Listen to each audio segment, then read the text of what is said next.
Hello students, welcome to NM education. आज video रे तुम सप्तम श्रेणी साहित्य सौरभ बहिर रामायण कथा गद्यर अभ्यास कार्य आलोचना करिबा। आमे पूर्व भिडियो रे तुम सप्तम श्रेणी कलामाणिक रे पद्यर अभ्यास कार्य आलोचना करि सारिथिले। जे माने देखि नाहंती डिस्क्रिप्शन रे लिंक अछि, देखि नेबे।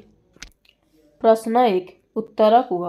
क नंबर रामंक वनगमन खबर पाई अयोध्यावासी काहेकि क्रंदन कले? उत्तर रामंकर बहु सद्गुण थिला। तांकठारे प्रजा पालन करिबार अद्भुत क्षमता राज्यवासी अनुभव करिथिले। एणु राजा दशरथंक परे से तांकर प्रकृत उत्तराधिकारी होई पारिबे बोली प्रजामानंकर गभीर विश्वास थिला। दशरथ तांकु अयोध्या सिंहासन रे अधिष्ठित करिबाकु निष्पत्ति नेबा परे एमाने आनंदरे अधीर होई पड़िथिले। किंतु रानी कैकेयींकर दुई बर मध्यरु द्वितीय बରରେ रामचंद्रंकु वनवास जीवाकु पड़ुथिबार खबर सुनी अयोध्यावासी दुखरे क्रंदन करिथिले। प्रश्न ख कैकेयी दशरथंकु केउ दुईटी बर मागिथिले? उत्तर प्रथम बରରେ कैकेयी निज पुत्र भरतंकु अयोध्यार राजा हेबा निमंते निवेदन करिथिले एवं द्वितीय बରରେ दशरथंकर प्रिय पुत्र रामचंद्र 14 वर्ष पर्यंत वनगमन करिबा पई बर मागिथिले। प्रश्न ग दशरथ केउ परिस्थिति रे प्राण त्याग कले? उत्तर राजा दशरथ कैकेयींकर द्वितीय बରରେ अत्यंत म्रियमाण होई पड़िथिले। एथिरे रानी कैकेयी रामंकु 14 वर्ष वनवासकु प्रेरण करिबा पई प्रस्ताव देइथिले। रामंक वनगमन परे निजर प्रियतम पुत्र रामंकर वनवासर जंत्रणा कथा चिंता करी से असमୟରେ प्राण त्याग करिथिले। प्रश्न घ भरत चित्रकूटरु फेरी किभଳି राज्य शासन कले? उत्तर भरत चित्रकूटरु फेरी अत्यंत विमर्श भावे कालातिपात करिथिले। निजर पितृ प्रतिम ज्येष्ठ भ्रातांकर वनवास जंत्रणा रे से मध्य गभीर भावरे मर्माहत होई पड़िथिले। व्यथित चित्तरे से ज्येष्ठ भ्रातांकु अयोध्याकु लेउटाई आनिबा पई वनकु जाइथिले। मात्र ज्येष्ठ भ्रातांकर आदेशकु अवमानना न करी से बाध्य होई अयोध्याकु फेरी आसी राज्य शासन कले।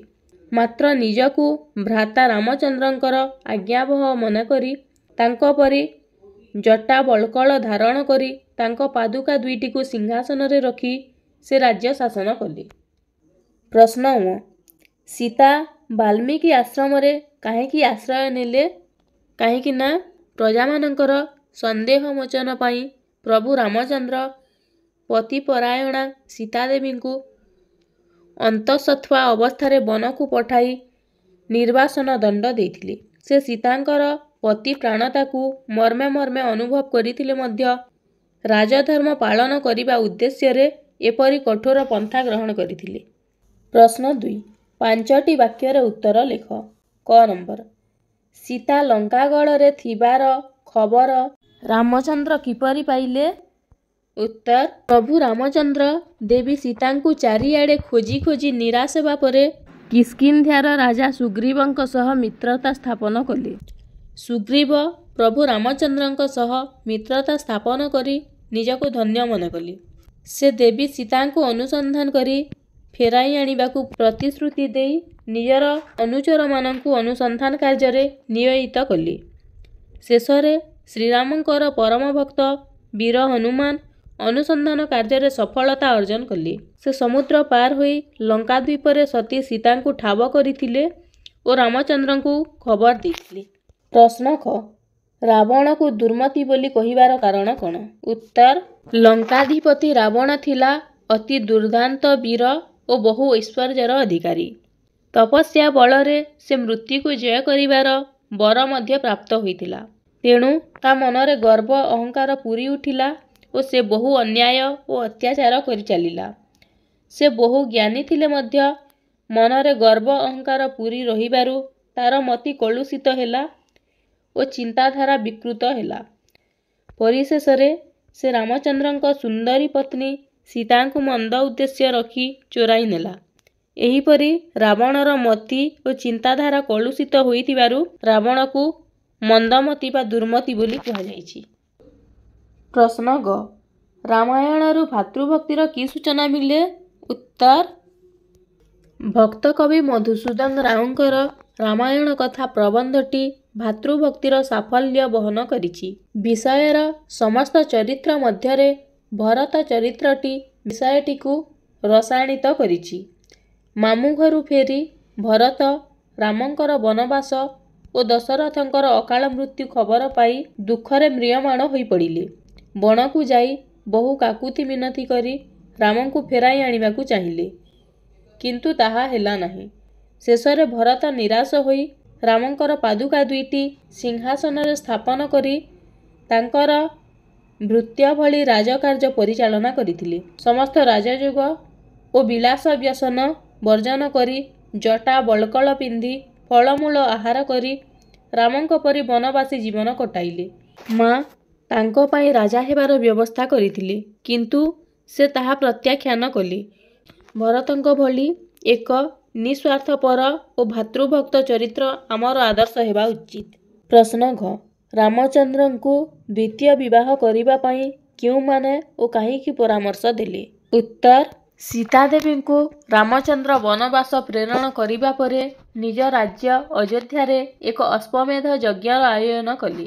ମାତ୍ର ଅଶ୍ୱମେଧ ଯଜ୍ଞ ଅନୁଷ୍ଠାନ ପାଇଁ ବାଧକ ସାଜିଥିଲା ତାଙ୍କ ପତ୍ନୀ ସୀତାଙ୍କର ଅନୁପସ୍ଥିତି। ଧର୍ମପତ୍ନୀ ବିନା ଏହି ଯଜ୍ଞ ଅନୁଷ୍ଠିତ ହୋଇପାରେ ନାହିଁ। ଏଥିପାଇଁ ତାଙ୍କର ପାତ୍ର ମିତ୍ରମାନେ ରାମଚନ୍ଦ୍ରଙ୍କୁ ଏକ ପରାମର୍ଶ ଦେଇଥିଲେ। ଏହି ପରାମର୍ଶରେ ରାମଚନ୍ଦ୍ରଙ୍କୁ ଦ୍ୱିତୀୟ ବାର ବିବାହ କରିବାକୁ ଅନୁରୋଧ କରାଯାଇଥିଲା। ନମ୍ବର ରାମଚନ୍ଦ୍ର ଲବକୁଶଙ୍କର ପରିଚୟ କିପରି ପାଇଲେ? ଉତ୍ତର ଅଶ୍ୱମେଧ ଯଜ୍ଞରେ ବାଲ୍ମୀକି ମୁନି ଯୋଗ ଦେଇଥିଲେ। ଲବକୁଶ ଦୁହେଁ ତାଙ୍କ ସଙ୍ଗରେ ଯଜ୍ଞସ୍ଥଳକୁ ଆସି ରାମାୟଣ ଗାଇବାକୁ ଲାଗିଲେ। ଦୁହିଁଙ୍କ ରୂପରେ ରାମ ସୀତାଙ୍କ ରୂପର ସାଦୃଶ୍ୟ ଦେଖି ରାମଚନ୍ଦ୍ର ବାଲ୍ମୀକିଙ୍କୁ ସେମାନଙ୍କ ପରିଚୟ ପଚାରି ବସିଲେ। ମୁନି ବାଲ୍ମୀକି ରାମଚନ୍ଦ୍ରଙ୍କୁ ସେମାନଙ୍କ ପ୍ରକୃତ ପରିଚୟ ପ୍ରଦାନ କରିଥିଲେ। ଏହିପରି ଭାବରେ ରାମଚନ୍ଦ୍ର ଲବକୁଶଙ୍କ ପରିଚୟ ପାଇଥିଲେ। ପ୍ରଶ୍ନ 3 ସରଳ ଭାଷାରେ ବୁଝାଇ ଲେଖ ବା ସରଳାର୍ଥ ଲେଖିବା। କ ନମ୍ବର ରାଜ୍ୟର ସମସ୍ତ ଲୋକ ଏହି ସମ୍ବାଦରେ ହାହାକାର କରିବାକୁ ଲାଗିଲେ ଏବଂ ଘରେ ଘରେ କ୍ରନ୍ଦନର ରୋଳ ଉଠିଲା। ଏହାର ଆମେ ସରଳାର୍ଥ ଲେଖିବା। ରାଜ୍ୟର ... ଉଠିଲା। ଉକ୍ତ ଗଦ୍ୟାଂଶଟି ମଧୁସୂଦନ ରାଉଙ୍କ ଲିଖିତ ରାମାୟଣ କଥା ପ୍ରବନ୍ଧରୁ ଉଦ୍ଧୃତ। ରାମଙ୍କ ବନବାସ ଖବର ପାଇ ପ୍ରଜାମାନଙ୍କର ପ୍ରତିକ୍ରିୟା ସମ୍ବନ୍ଧରେ ଲେଖକ ଏଠାରେ କହିଛନ୍ତି। ପ୍ରଜାବତ୍ସଳ ରାମଚନ୍ଦ୍ର ରାଜା ହେବା କଥା ଶୁଣି ପ୍ରଜାମାନେ ଆନନ୍ଦରେ ବିଭୋର ହୋଇଗଲେ। କାରଣ ରାମଙ୍କର ନାନା ସଦ୍ଗୁଣ ଯୋଗୁଁ ପ୍ରଜାମାନେ ତାଙ୍କୁ ସବୁଠୁଁ ବେଶୀ ଭଲ ପାଉଥିଲେ, ଭକ୍ତି ଓ ଶ୍ରଦ୍ଧା କରୁଥିଲେ। ମାତ୍ର ମଧ୍ୟମା ରାଣୀଙ୍କ ଚକ୍ରାନ୍ତ ଯୋଗୁଁ ରାମଚନ୍ଦ୍ରଙ୍କୁ 14 ବର୍ଷ ବନବାସ କରିବାକୁ ପଡ଼ିଲା। ସୁତରାଂ ରାମଙ୍କର ରାଜ୍ୟାଭିଷେକ ସ୍ଥଗିତ ରହିଲା। ଏହି ସମ୍ବାଦରେ ଅଯୋଧ୍ୟାର ସମସ୍ତ ଲୋକ ହାହାକାର କରିବାକୁ ଲାଗିଲେ ଏବଂ ଘରେ ଘରେ କ୍ରନ୍ଦନର ରୋଳ ଉଠିଲା। ପ୍ରଶ୍ନ ଖ ତାହାଙ୍କର ଏହି ପ୍ରକାର ସ୍ୱାର୍ଥତ୍ୟାଗ ଓ ବୈରାଗ୍ୟ ଦେଖି ସମସ୍ତେ ବିସ୍ମୟାନ୍ୱିତ ହୋଇ ଧନ୍ୟ ଧନ୍ୟ କହିବାକୁ ଲାଗିଲେ। ଏହାର ମଧ୍ୟ ସରଳାର୍ଥ ଲେଖିବା। ତାହାଙ୍କର ... ଲାଗିଲେ। ଉକ୍ତ ଗଦ୍ୟାଂଶଟି ମଧୁସୂଦନ ରାଉଙ୍କ ଲିଖିତ ରାମାୟଣ କଥା ପ୍ରବନ୍ଧରୁ ଉଦ୍ଧୃତ। ଭରତଙ୍କର ସ୍ୱାର୍ଥତ୍ୟାଗ ଓ ରାମଚନ୍ଦ୍ରଙ୍କ ପ୍ରତି ଭକ୍ତିଭାବ ଦେଖି ବନବାସୀମାନେ ତାଙ୍କୁ ପ୍ରଶଂସା କରିବା କଥା ଏଠାରେ ବର୍ଣ୍ଣିତ। ପିତୃସତ୍ୟ ପାଳନ ନିମନ୍ତେ ରାମଚନ୍ଦ୍ର 14 ବର୍ଷ ବନବାସ ଗଲେ। ମାମୁଁ ଘରୁ ଫେରି ଏଭଳି ଘଟଣା ଯୋଗୁଁ ମର୍ମାହତ ହେଲେ। ରାମଚନ୍ଦ୍ରଙ୍କୁ ଫେରାଇ ଆଣିବା ପାଇଁ ଭରତ ବହୁ ଚେଷ୍ଟା କଲେ, କିନ୍ତୁ ରାମଚନ୍ଦ୍ର ଫେରିଲେ ନାହିଁ। ତାଙ୍କରି ଆଜ୍ଞାରେ ଭରତ ଜ୍ୟେଷ୍ଠ ଭ୍ରାତାଙ୍କର ପାଦୁକା ଦୁଇଟି ଆଣି ସିଂହାସନରେ ସ୍ଥାପନ କଲେ। ରାମଙ୍କ ପରି ଜଟା ବଳକଳ ପିନ୍ଧି ଫଳମୂଳ ଖାଇ ତାଙ୍କ ପ୍ରତିନିଧି ସ୍ୱରୂପ ରାଜକାର୍ଯ୍ୟ ପରିଚାଳନା କଲେ। ଭରତଙ୍କର ଏହିଭଳି ନିର୍ଲୋଭ ଓ ନିଃସ୍ୱାର୍ଥପର ଭାବ ଓ ବୈରାଗ୍ୟ ଭାବ ଦେଖି ପ୍ରଜାମାନେ ତାଙ୍କୁ ଧନ୍ୟ ଧନ୍ୟ କରିଥିଲେ। ନେକ୍ସଟ କ୍ୱେଶ୍ଚନ୍, ସତୀ ସୀତାଙ୍କର ନୟନ ବାରି କାଳାନଳ ପ୍ରାୟ ଲଙ୍କାପୁରୀକୁ ଭସ୍ମ କରିଦେଲା। ଏହାର ମଧ୍ୟ ସରଳାର୍ଥ ଲେଖିବା। ସତୀ ସୀତାଙ୍କର ... କରିଦେଲା। ଉକ୍ତ ଗଦ୍ୟାଂଶଟି ମଧୁସୂଦନ ରାଓଙ୍କ ଲିଖିତ ରାମାୟଣ କଥା ବିଷୟରୁ ଉଦ୍ଧୃତ। ସତୀ ସୀତାଙ୍କର ଆଖିର ଲୁହ ରାବଣର ଲଙ୍କାପୁରୀକୁ ଧ୍ୱଂସ କରିଦେଲା ବୋଲି ଲେଖକ ଏଠାରେ ବର୍ଣ୍ଣନା କରିଛନ୍ତି। ବନରେ ଥିବା ସମୟରେ ଲଙ୍କାପତି ରାବଣ କୌଶଳ କରି ସୀତାଙ୍କୁ ଚୋରାଇ ନେଲା। ରାମଚନ୍ଦ୍ର ଲଙ୍କାପୁରୀରେ ସୀତା ଥିବାର ଖବର ପାଇ ବନ୍ଧୁ ସୁଗ୍ରୀବଙ୍କ ସହିତ ଲଙ୍କା ଆକ୍ରମଣ କରି ରାବଣକୁ ମାରି ସୀତାଙ୍କୁ ଉଦ୍ଧାର କଲେ। ଏହି ଯୁଦ୍ଧରେ ଲଙ୍କାପୁରୀ ଧ୍ୱଂସ ହୋଇଗଲା। ସତୀ ସୀତାଙ୍କର ଆଖି ଲୁହର ଫଳସ୍ୱରୂପ ରାବଣ ଲଙ୍କାପୁରୀ ଧ୍ୱଂସ ପାଇଲା ବୋଲି ଲେଖକ ମତ ବ୍ୟକ୍ତ କରିଛନ୍ତି। ପ୍ରଶ୍ନ 4, କ ସ୍ତମ୍ଭ ସହିତ ମେଳ ଖାଉଥିବା କଥାଗୁଡ଼ିକୁ ଖ ସ୍ତମ୍ଭରୁ ବାଛି ଲେଖ। ରାବଣ ଲଙ୍କାପତି, ପଞ୍ଚବଟୀ ସୀତାହରଣ, ଦୁଷ୍ଟଦାସୀ ମନ୍ଥରା, ଦୁଇଟି ବର ଅଙ୍ଗୀକାର, ହନୁମାନ ଅନୁଚର। 5 ନମ୍ବର, ବାମ ପଟେ ତଳେ କେତେକ ଶବ୍ଦ ଦିଆଯାଇଛି। କୋଠରୀ ଭିତରେ ତାର ଅର୍ଥ ସୂଚାଉଥିବା ଶବ୍ଦଗୁଡ଼ିକୁ ଲେଖାଯାଇଛି। ବାମପଟ ଶବ୍ଦର ଅର୍ଥ କୋଠରୀ ମଧ୍ୟରେ ଥିବା ଶବ୍ଦରୁ ବାଛ ଓ ତାହାକୁ ନେଇ ବାକ୍ୟରେ ବ୍ୟବହାର କର। ଅନୁଗତ ମାନେ କ'ଣ? ବିଶ୍ୱସ୍ତ, ପାଦୁକା ମାନେ କଠାଉ, ଅନୁରକ୍ତ ମାନେ ପ୍ରିୟ, ଦୁର୍ମତି ମାନେ ଦୁଷ୍ଟ ଲୋକ, କାଳାନଳ ମାନେ ପ୍ରଚଣ୍ଡ ଅଗ୍ନି ବା ଭୟଙ୍କର ଅଗ୍ନି, ଯମଜ, ଯମଜ ମାନେ ଯାଆଁଳା। ଅନୁଗତ ବା ବିଶ୍ୱସ୍ତ, ଏହାକୁ ବାକ୍ୟରେ ବ୍ୟବହାର କଲେ କ'ଣ ହେବ? ହନୁମାନ ରାମଙ୍କର ବିଶ୍ୱସ୍ତ ଥିଲେ। ନେକ୍ସଟ, ପାଦୁକା ବା କଠଉ, ଏହାକୁ ବାକ୍ୟରେ ବ୍ୟବହାର କଲେ ହେବ ଆଗ କାଳରେ ମୁନି ଋଷିମାନେ କଠାଉ ବ୍ୟବହାର କରୁଥିଲେ। ଅନୁରକ୍ତ ବା ପ୍ରିୟ, ଏହାକୁ ବାକ୍ୟରେ ବ୍ୟବହାର କଲେ ହେବ ରାମଚନ୍ଦ୍ର ଅଯୋଧ୍ୟାବାସୀଙ୍କର ପ୍ରିୟ ଥିଲେ। ନେକ୍ସଟ, ଦୁର୍ମତି ବା ଦୁଷ୍ଟ ଲୋକ, ଏହାକୁ ବାକ୍ୟରେ ବ୍ୟବହାର କଲେ କ'ଣ ହେବ?